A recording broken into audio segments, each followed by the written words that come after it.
Pour comprendre pourquoi la promesse d'une récompense incite une personne à effectuer une action, il faut déjà se demander ce qui fait la motivation.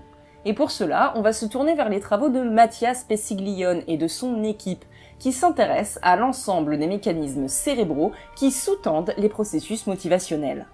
Et à la base, s'ils étudient ça, c'est pour pouvoir aider les personnes avec des problèmes motivationnels, comme cela peut se rencontrer par exemple dans la dépression. Et la première question qu'il faut alors se poser, c'est mais c'est quoi la motivation ? Parce que la motivation, c'est avant tout un concept que l'on comprend intuitivement, mais qu'il est difficile de définir. Il fut une époque où l'on estimait que la motivation avait pour origine un besoin qu'il fallait combler. J'ai faim, je dois manger, cela me motive à trouver de la nourriture. J'ai soif, si je ne bois pas, je meurs, donc je vais trouver de l'eau, etc., etc. À ces besoins, on va ajouter la notion de récompense.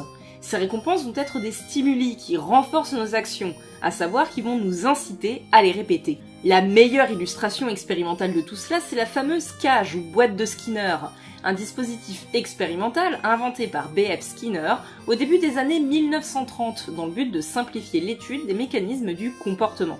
Nous sommes face à un rat, dans une cage, pouvant appuyer sur un bouton. Le rat recevra systématiquement une friandise s'il appuie sur le bouton, donc une récompense. En récompensant le rat par de la nourriture chaque fois qu'il appuie sur le bouton, cela se produira de plus en plus souvent au fil du temps.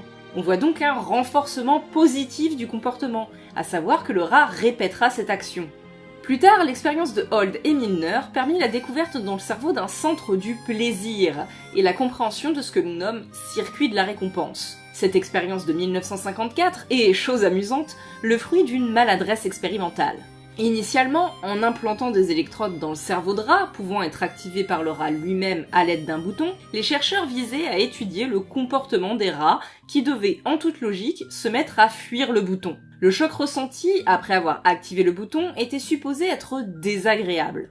Mais voilà qu'un des rats, surnommé Jack, montra un comportement bien étrange, puisque plutôt que de fuir la pédale, ou de s'en désintéresser, le petit rongeur se mit à revenir de façon compulsive vers celle-ci, préférant l'actionner plutôt que de manger ou de boire. Après vérification, l'électrode de Jack touchait l'aire septale, une aire du circuit du plaisir, et non l'arrière de l'hypothalamus comme elle aurait dû le faire. Le rat prenait donc du plaisir en appuyant sur le bouton. C'est amusant parce que j'ai justement une vidéo de vous qui prend du plaisir en appuyant sur votre... Extinction, extinction. Je disais... Cette première expérience, suivie de bien d'autres, a permis la mise en avant de zones spécifiques au plaisir et d'un circuit nommé circuit de la récompense, qui est généralement représenté comme étant l'interconnexion de 4 zones précises du cerveau.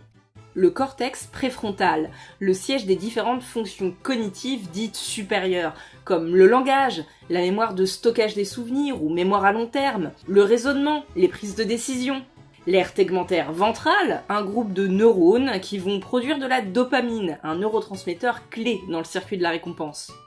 Et le noyau accumbens, et je ne suis pas sûre que je le prononce bien, qui est une structure impliquée dans le système de récompense, mais aussi l'assuétude, l'accoutumance, la dépendance, le rire, le plaisir, la peur et l'effet placebo. Il est aussi impliqué dans la perception de la douleur. Et enfin le thalamus, un capteur ou centre intégrateur du corps, qui va intégrer des stimuli nerveux et y répondre en entraînant une modulation de la réponse de notre cerveau. La boucle de ce circuit part du cortex, pour venir au niveau du noyau accumbens, puis dans l'aire tegmentale ventrale, qui va alors produire de la dopamine. La dopamine est un neurotransmetteur, connu aussi sous le nom d'hormone du bonheur. Elle va aider à mémoriser le scénario comme étant à connotation positive, et donc nous donner le sentiment que faire cette action est bien agréable, et donc à refaire. Puis le circuit revient au cortex via le thalamus. Ce circuit entraîne donc une sensation de satisfaction et de bonheur que l'on va lier à une action, nous poussant à la répéter. Mais pourquoi les récompenses ont-elles la capacité de renforcer un comportement ? Parce qu'elles viennent réduire un besoin. Et d'où provient ce besoin ? De la nécessité de maintenir certaines variables internes à un niveau constant. Mais alors comment expliquer la gourmandise ? Manger n'est pas forcément la réponse à un besoin, c'est parfois la simple satisfaction d'une envie. Est alors née l'idée que les récompenses ne viennent pas satisfaire un besoin, mais donner du plaisir. Cette idée s'accorde d'ailleurs bien plus avec les récompenses non liées à un besoin primaire, comme par exemple la reconnaissance sociale ou le sentiment d'avoir agi selon la morale.